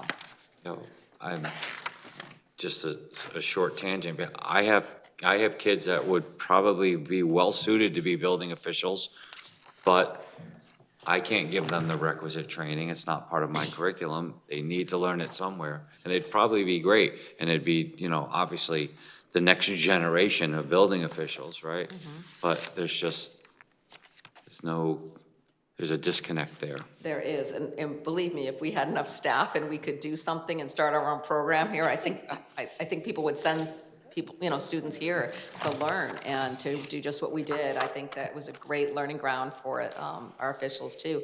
I mean, Norwich is really unique. We have everything here, so it's not just a small town. I mean, we have the country areas that are more like small towns, and we have urban environment and big commercial development going on. So they get a little bit of everything. So our building officials were thrown in the fire and done really well. So I applaud you for doing that, because the next best option, if the state's not going to run programs, is a program like what they run over at Three Rivers, which is architecture/construction management. And if you go through their construction management program and successfully complete it, you're worth your weight in gold. You're not going to work for a municipality. You're going to go work for a construction company, and you're going to get paid just handsomely. So you're up against that as well. So I'm really very happy to hear about this innovative way to solve this problem, because we can't be without building officials. We just can't. Absolutely, absolutely. And, in Denise, in about a year or so, if she's still, with the community, in 2 years, you can take the zoning technician, which is the lower level right underneath the zoning enforcement officer. So they can do everything but sign that permit, and but you need 2 years of experience. So that's what we're getting that next employee ready to do. And I think it's a really good plan for the future too. So if someone leaves, there's someone right in line or really close to being there, that succession planning. And even with my own position, Dan has been, the city planner has, which was the assistant city planner, but he's the city planner, has taken on so much. Like, I have given him a lot to do so that he can know, everything that I do, and that's what's really helpful. It's a small planning department compared to many communities. It's just the two of us, and we do grants, and we do a lot of mapping and a lot of reviews, and but we're little small but mighty, for a planning department. And so I'm proud of the work that we've done, and we've been really successful. We're waiting right now to hear about another grant for Cape Heart, and we've been participating with on the CIF application discussions and all other discussions regarding any grants that come up. Unfortunately, with just two of us, we can't jump in and apply for every single grant that comes across our desk. So we pick and choose which we think are the most important for the city based on your conversations and what we hear from others. So, Thank you. Thank you. Alderman Betcourt. You brought it up. I had it down that I was going to ask you about this, but in the past fiscal year, have you been the recipients of any grants? Yes, so we had a small grant, that $62,000 450 or something the other day. We've applied for several. Sometimes we do a lot of the work, but we put it under NCDC's name, and they do the same with us. So it's hard when the city gets a grant, like say the Marina one for the two. That's a whole team project, so it may come underneath NCDC's name, but we've been working on that grant as well. You know, all hands are on deck. So when you think of any grants that NCDC or the city has received, those are kind of, I say that they're a team effort because we've worked on them together. No one's an island when it comes to these large grants for the city. So I would say the Marina one, you know, we applied for a couple CIF ones we didn't get. They took the lead with the brownfields, helping with the Thermos factory condos there. So NCDC worked on that one. We applied for grants for the state hospital. We weren't successful, but I've been told to continue to work on that one for a planning grant because we really want to start planning what could potentially be at the state hospital to help the current owner. So there's a lot of outreach we do too in our department when we see properties that are stagnant of how we can help them move forward. Because again, we can't own everything and we don't want to own everything. We want these to stay in private hands, but we also want them to move forward because you know we have a lot of property type hoarders and people that just own them and don't know what to do with them. So if we can get some monies to a couple $100,000 to do a planning study for them that can show what they can do with their property, it's worth our time and effort to do that. Thank you. Thank you. Other members? Alderwoman Gould? So I don't have to tell you, I know how hard your department works. Demo money. Demo money. So I put in for demo money. I put in demo money every year. I know you did. And, but in all fairness, Josh always tells me that there's money left. And so I don't know how much money is left right now, but, you know, demo's one of. 105,000. How much? What? 105,000. 105,000. So I asked for 100 because I always assume that we don't, you know, who knows what comes up. Well, that's. Something falls in our hands, we get it, and all of a sudden it's like in Well, really, everything falls in our hands, you know yes, that. and it falls in our hands, and we pick and choose, obviously, what things can be demolished. And for another example, a small grant that the city received was for the Cassidy House to do an assessment of that property, the structural assessment, but also just, you know, it's in very poor shape. The city owns this now, it's in our hands. This is not one we want to see taken down. So you wouldn't want to use demolition money. So how can we balance that? So we received some money to do that. And I think we got 5 proposals in today. I got an email today. I think 5 proposals to do that assessment of the property there, of what structural things need to happen in there. But like I said, it's the balancing. We want money for demolition, but you know, I'm all about historic preservation and what we can do about preserving this. That's why the training and the historic tax credits is really important, so we can be knowledgeable and pass that information on for people who are buying historic properties in the city, of not to demolish or don't you know, change the historic nature of something so that no longer is on the register, qualifies. Right, no, I think we do a good job, you know, with disposing of property that, you know, somebody gifts to us. And we've been really, and just really quickly with that, we've been moving those properties really quickly. So we started that disposition property, I think, right after I started, maybe a year or 2 after I started. So we've had a really good method of how that's working right now. So there's a couple of properties now that's in front of the Public Works Capital Improvement Committee that they need to decide on. But as soon as they fall in our hands now, we're not waiting on these single-family properties and just sitting on them. So we're securing them and then figuring out really quickly, are we keeping, selling, you know, what are we doing, the abutter, are we taking it, you know, whatever, taking it down. And because we want to put those back on the tax rolls, and we don't want to, we don't want to maintain them, to be honest. No, we don't. We don't want to be, the city doesn't want to be landlords. We don't want to be blight people. You know, we don't want to blight on our own properties. That drives me crazy when someone complains about municipal property having blight. So, all right, thank you. Thank you. Other questions? I think we're all set. thank you so much. Thank you for all that you Thank do. you. Thank you. Next is Register of Voters, page 74.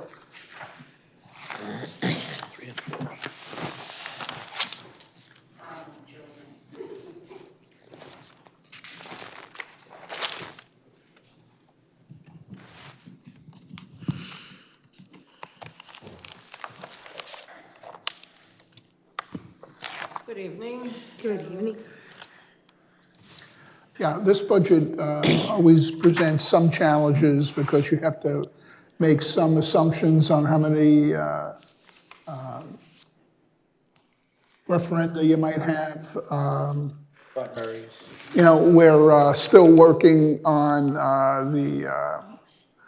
the pre-voting type of situation and what type of turnout we would have. That's kind of an unfunded mandate. They give you a certain amount of money, and we have to see how that works. Right now, we only had it for you know, the primary, which I think had such a low turnout. I think, what was there, 12 or? 87. Yeah, 87 when that's for the whole city, you know, and obviously that's per capita, that's a pretty expensive situation with that. So that's why this budget is difficult. We've made pretty good assumptions in previous years. You see what the budget versus projected, the actual versus the budget, pretty much have been on target to a large extent. But I'll now turn it over to our registrars for any explanations they want to give, or we can just go into questions, however you want. I would like to speak. Sure. Okay. First of all, we would like to thank you for increasing our pay for the next term. We really appreciate that. Just thank you, because it is a lot more work. So thank you very much. And as you can see, I'm back. Surprise to all of us.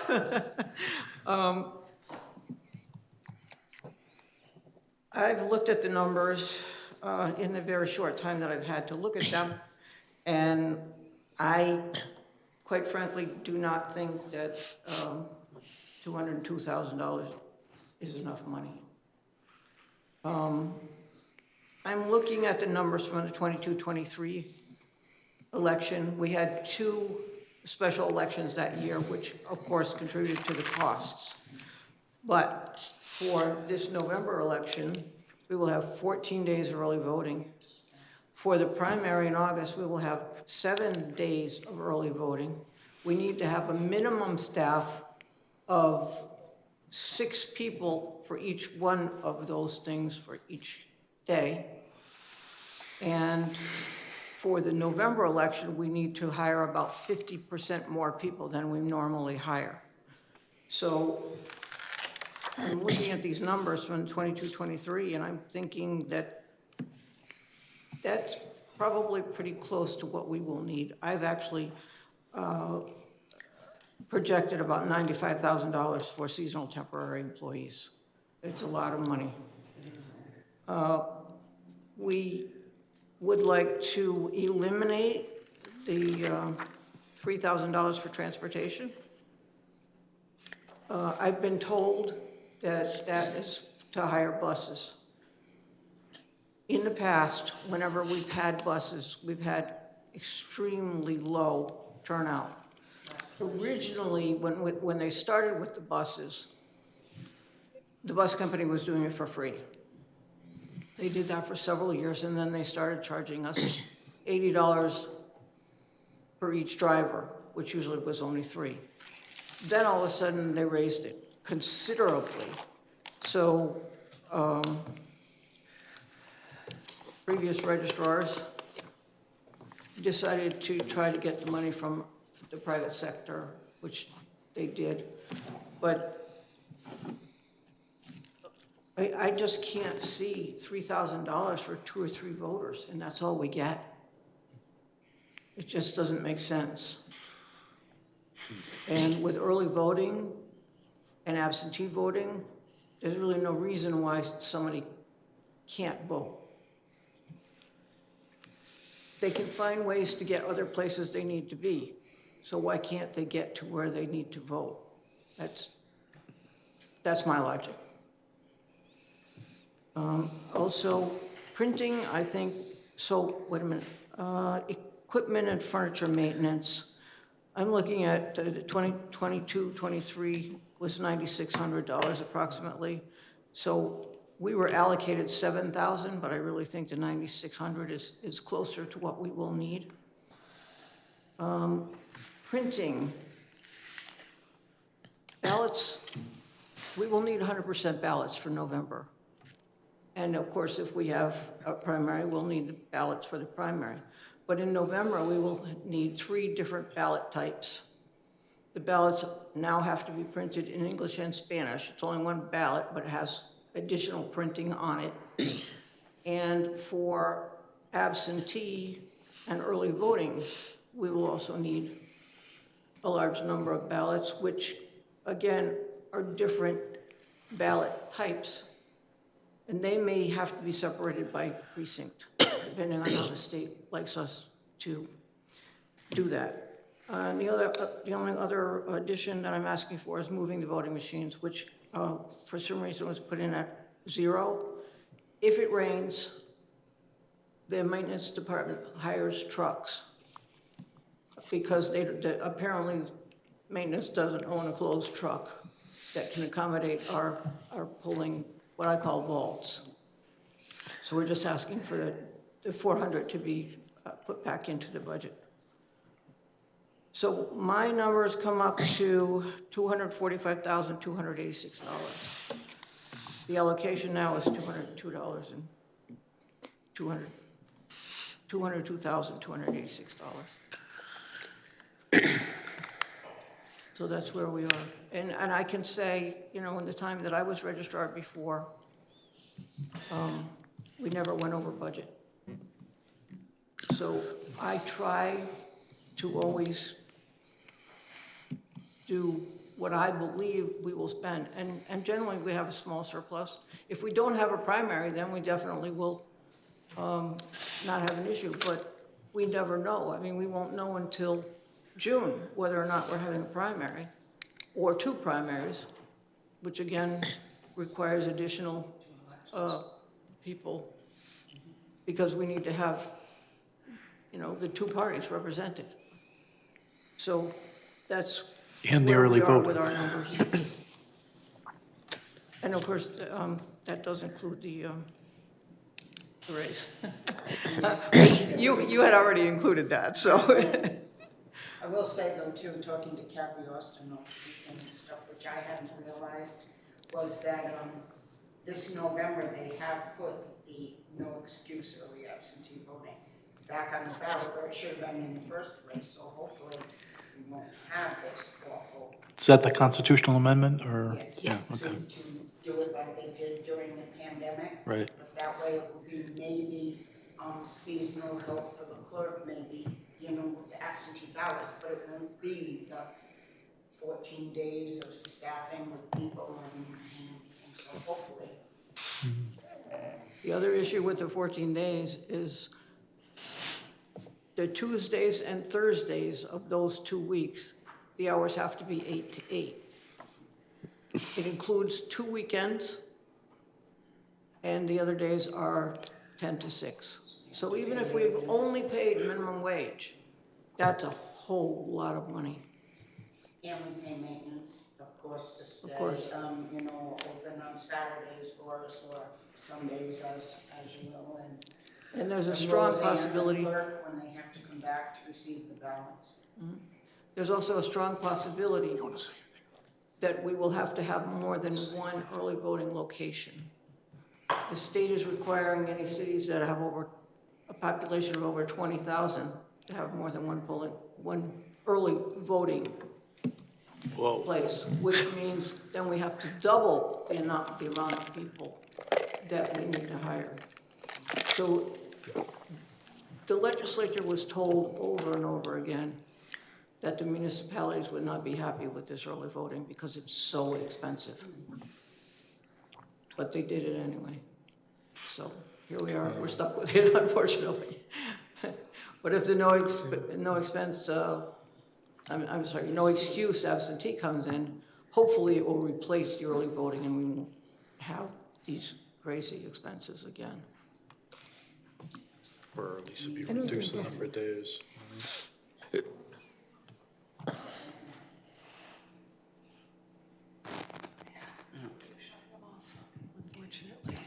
It's on. It's on, I can see the green.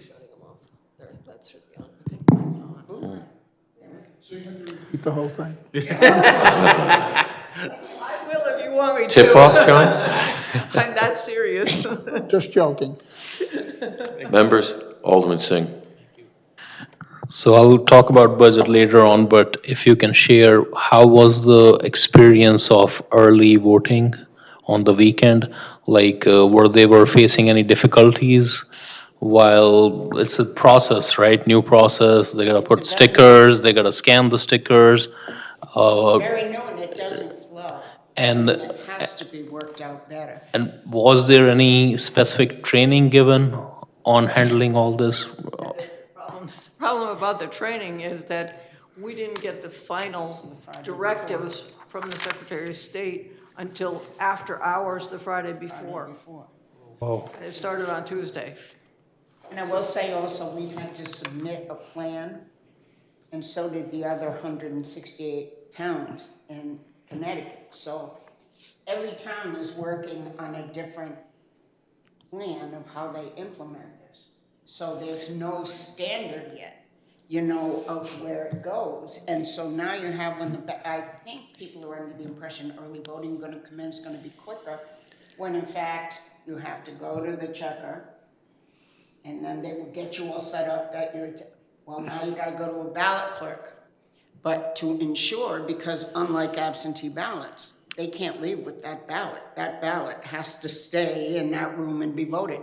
So therefore, so now they go, they take their ballot, now they gotta go back to that checker. Now, if there's a line, they're back in that line. I mean, luckily we didn't have any lines, but to get scanned, because once they scan it, it kicks back to the state to automatically in real time check that they have voted, so they will not be able to vote anywhere else or any other way.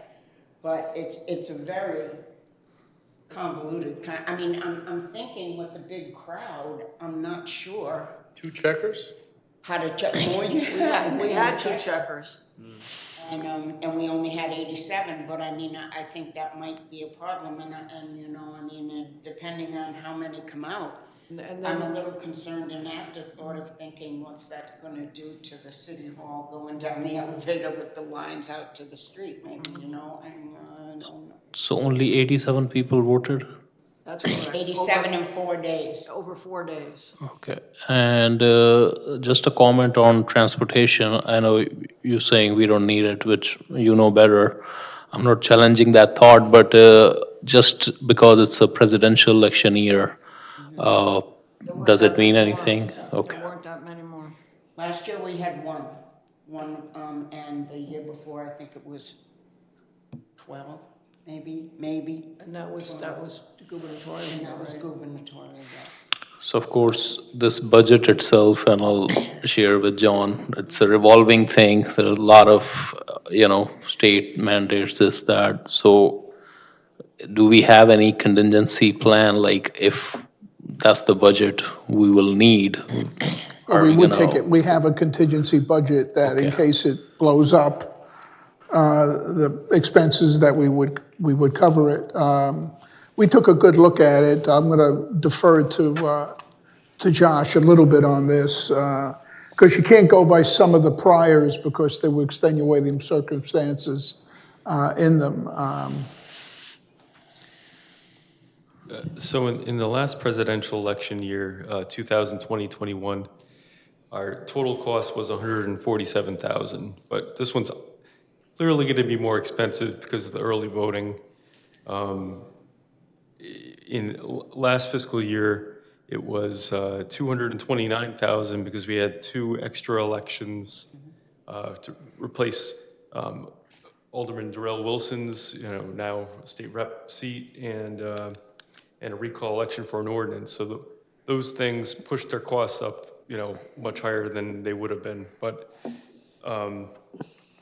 the budget in the proposed, the amount in the proposed budget of $202,000, it's possible that next year's cost will land in that range.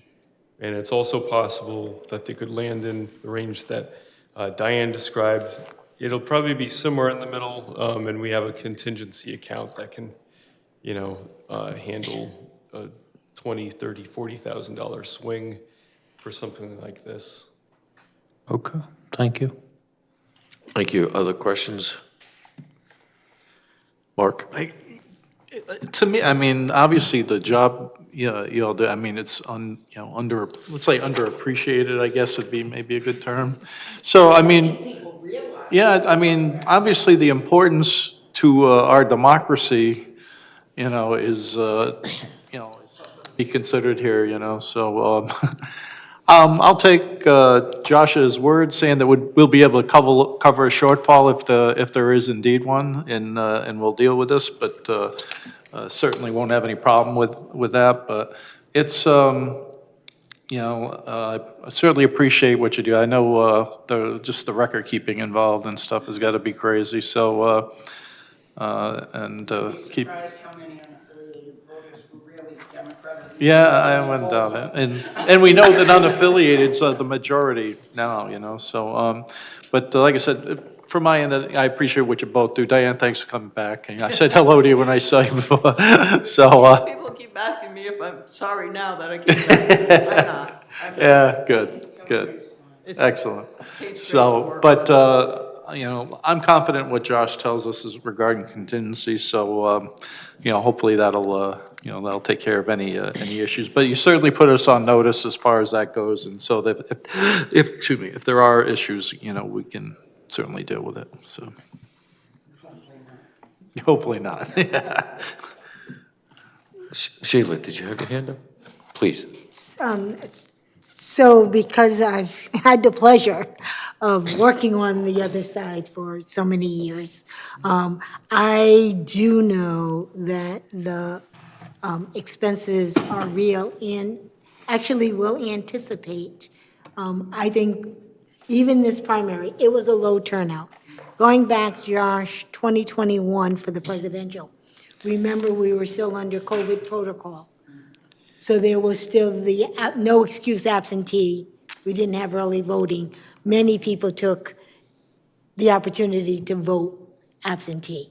We saw that didn't happen. It didn't happen so far with the absentee, the presidential early voting, or unfortunately, the presidential primaries is not an indicator of what of the true turnout come November. I've worked enough presidential elections to know that you cannot imagine the number of staff that is needed every 4 years. And I'll just be, even if you didn't have early voting, just the sheer number of staff. And I know that Diane has worked, and she tries to minimize sometimes where, as a moderator of a precinct, wish I had 2 more people sometimes, because we have lines out the door around the corner, and you just people need to come in and vote, and that's what they're there for. And so I'm just going to ask you to reconsider or look at what Diane has come up with now that she is back, because I know she knows the numbers, and give the opportunity, if it exists, to have some flexibility. We don't know, I still don't have an answer from the Secretary of State, what the equipment, what's it gonna cost us just to be trained on the new equipment? We don't even know what it is yet. I went up and I observed the equipment. There's 2 machines, if they pick one of the 2 machines that are gonna send us crazy, you're gonna be doing days of training just to get us trained and ready for November. I'll just be honest. I thought that I'd heard that they haven't placed an order for it yet, and it's unlikely that they'll be here by November. Is that right? That sounds right. Makes sense. Okay. But then what do we do about the current machines? I mean, I do the testing, and there were 2 machines we had to take offline already. Because, you don't want to expend the money, but if You need to, this is like, we're going into unknown, and I personally would feel more comfortable having a little more money and not less money, and not have to worry about the contingency fund, and knowing that we're planning adequately for this election, this upcoming year. Can I just address the additional help? It's not that we don't want them to have additional help. We would love for them to have additional help, and it's not a budget issue. It's a getting people to do it issue, which is a big problem. It is a long day, and we can split the day. We are allowed to split the day.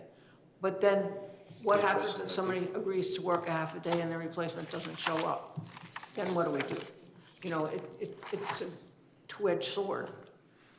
So we do the best that we can. When I came in 3 weeks ago, we only had about half as many workers as we needed. So we were really scrambling to get what we need. And I believe what we're paying is a decent amount of money for somebody to make in a day, but they might not agree. So It is when you get 87 voters. And also in the primary, we only had 701 voters citywide in the primary, Including the early voting? including Right. early How many? voting and absentee. Say that number again, please. 701. It was a non-competitive Out primary of vote. 10,300 eligible. There was only 50-something absentees out. I think it's because people looked at it as already decided. Yeah, And thought they could sit it out, but there again. true enough. Okay, this is just my personal opinion, so. Okay. It's unfortunate that we have to have primaries because they're very, very expensive and they're not at all cost effective. Yeah. So that's where we are. We're actually hoping we won't have a primary. Yes, we are. And neither one of us, I mean, I don't know. I've been sort of away for a while. And so I don't know if there are any people planning to do any jobs, so that there will be a primary. We won't know until all the caucuses are done. Right. So. Well, we'll look at it closely, and we'll be ready to adjust if needed. Alderman Singh. Is there a formal process to share the experiences you are facing with Secretary of the State office, especially on this new, like the early voting process? Or do they give you opportunity to share the feedback, how it was? Actually, our conference is tomorrow, Wednesday, and Thursday. And Friday, and Friday. And there's a whole thing on early voting, so hopefully, not only will we get answers, we'll get some kind of. Well, the registrars of voters have an organization called ROVAC, Registrars of Voters Association of Connecticut. And they do interact with the Secretaries of State's office, but when the legislature gets involved, they don't care what the registrars have to go through. They just want what they want, and it doesn't matter how it happens. So then the Secretary of State's office has to scramble to do what they want, and then they have to scramble to explain to us how we're supposed to do it. There are some towns where the registrars only get paid 2 hours a week. How can you do this if their budgets are that small? Thank you. You said earlier that there basically were 168 different plans on how to deal with, We each have to submit and get but you didn't get any direction as a guide of any real substance? Were you given parameters and you had to work within them? We were given. Because we spoke what needed to be addressed. the minimum. That's correct, and we had to fit it into, handicapped parking spaces, accessibility, locations of where it was central to the town, how we would go to address curbside voting, you know, from the place, and then we had to give them a map of drawing how they would come in and how they would go, and it was by something, and every town has a different plan. Some towns were actually doing this in a closet Yeah. because they don't have any room. Alderman Hayes. So as a follow-up to that, is that I did not receive any complaints about how early voting was being handled in Norwich. I did receive complaints from from people that live in other towns. And one of the biggest complaints was that 20 people in a closet trying to vote was one of the, so, you know, I want to praise, you know, or give praise to our registrar of voters that they did not try to squeeze it in a small location, regardless of how many people came out to do it, is that Then they they had the price. say, right, so to be able to do that, so. Both Democrat and Republican side. But We did have people complain that the process is too tedious. right, but I'm saying, but not complain about location or the room size. I do also want to The issue mention. that here, I mean, it's, 335 is a good room to do it in, the problem is the parking. Right, so, I do want to mention that there is another component to this, and we'll hear about it later, and that's from the city clerk's office. They also are impacted by all of the voting, so what you're going to hear here is going to be part of what the city clerk's office has to, how it's impacting their office as well. Other members? Yara was late. Thank you. Thank you for hearing us out. So that's it. Oh, Just that's one it. more thing, if you don't mind, I have one more thing. Many people are complaining about the current polls. So I would like for the city council, city manager, maybe fire and police departments to get together and try to come up with more viable polling locations. Many people are complaining about how far they have to go, for instance, to the worship center out on Waller Lane. Traditionally, AHEPA has been a very low turnout poll. When we did it over at the American Legion, it was a much better turnout. So we need to look at places that are more viable, they have a big enough room and they have enough parking. So I'd like to ask her maybe if you would consider some kind of a meeting or a task force or something to come up with something, which we would need to do fairly soon because the voters would have to be notified. The thing But is, people are also, hate this yes, change, though. and they're objecting. Do it, you have to prove the permanency in mind, here, Yeah. where it's going there and staying. I'll set something up so we can talk about it. Because a lot of people are not wanting to vote at churches and synagogue. Well, we need the input on that so we can react to it, so, Thank you. okay, thank you. That's it. Yep. Tomorrow night, public safety, police, and fire. Thank you.